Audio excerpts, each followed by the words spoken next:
Hi, this is Joe and welcome back to the shop. I took the week off of work this week so I can spend some time on the mill. This video I have an assortment of things going on. If you can see in the background, I've started to apply the citrus strip to the mill body. So this was the first coat. So I'm going to go around with my putty knife and start scraping off. Let me reposition the camera here and show you how the first layer starts to strip off. Here's the side of the mill. As y'all pan the camera here a little bit, you can see I got some nice crinkling paint starting to come off. So we got to get in there with the putty knife and scrape it off. Another thing I did yesterday is the gentleman I purchased the mill from coated it really well with LPS, the storage, long-term storage grease, so or the protectant.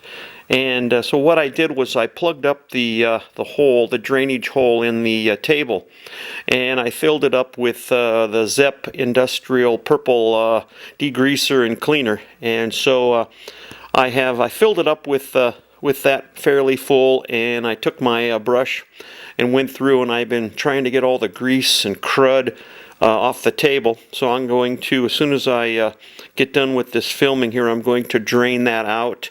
So going to be doing that. In this episode, I'm going to have all kinds of odds and ends, a little bit of painting, a little bit of cleaning, and so just an assortment of things that I've been doing since I've been off work. So hope you enjoy, and I'll come back with various snippets of things that I'm working on. I have the actual plug portion soaking now. Let's take a peek. Let me hit it here with the brush. See how it. This has only been in about an hour, and again,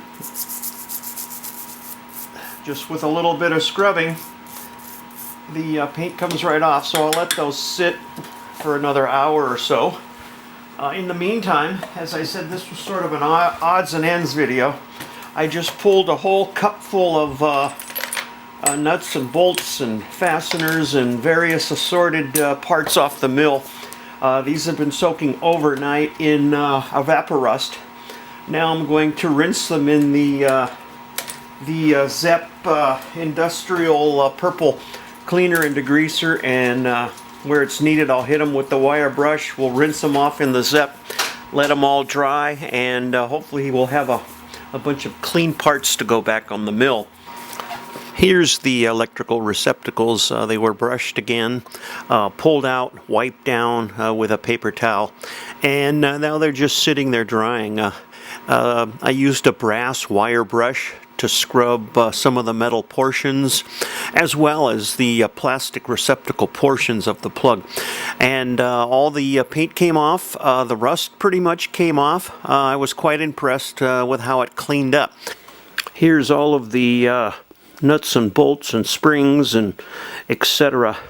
that were soaked overnight in Evaporust and then rinsed off in the Zep Industrial Purple degreaser and cleaner.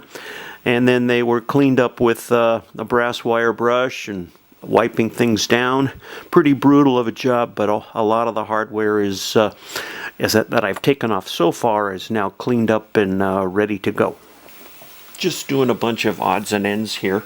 I was going to purchase new plugs and receptacles for the three-phase motor wires, but I looked on the website, and they're very expensive, $30 to $50 a piece depending on what you get.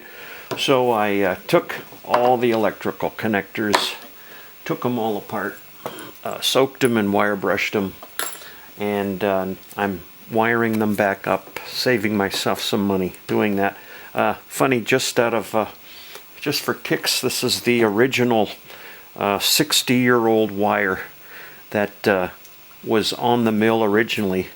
This is a 14-3 connector, so that's a 14 gauge 3-wire or 3 conductors, and again, that's about 60-70 years old.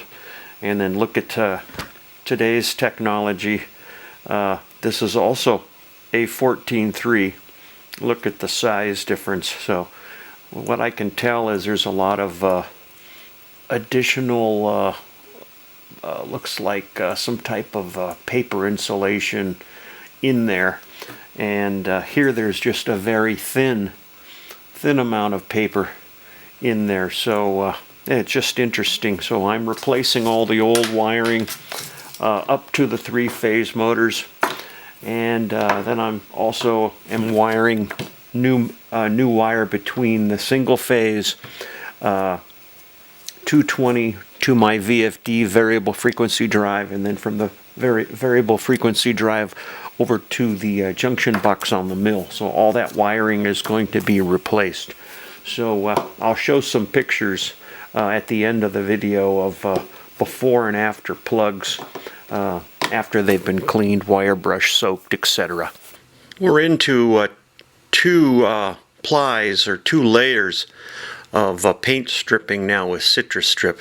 Oh, this is a nasty job. It's all gummy and everything. So let me pan around here.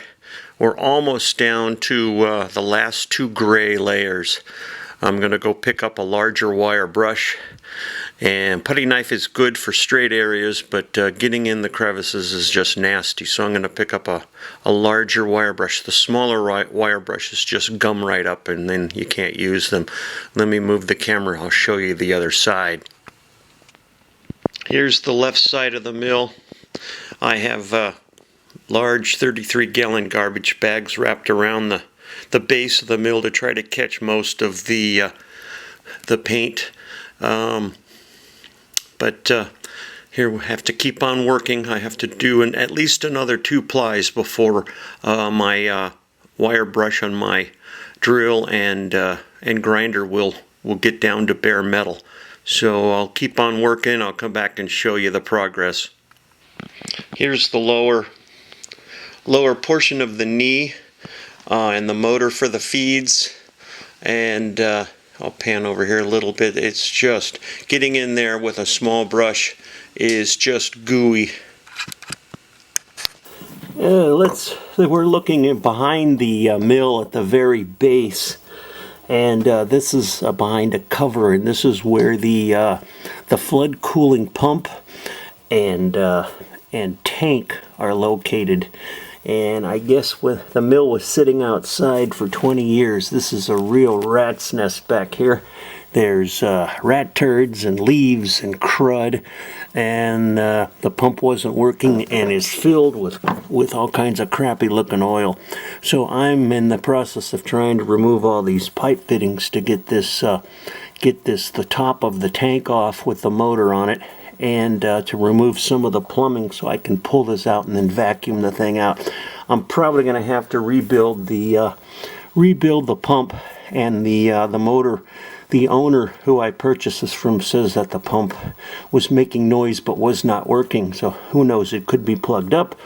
It could be just not flowing properly. We'll see. But boy, what a rat's nest.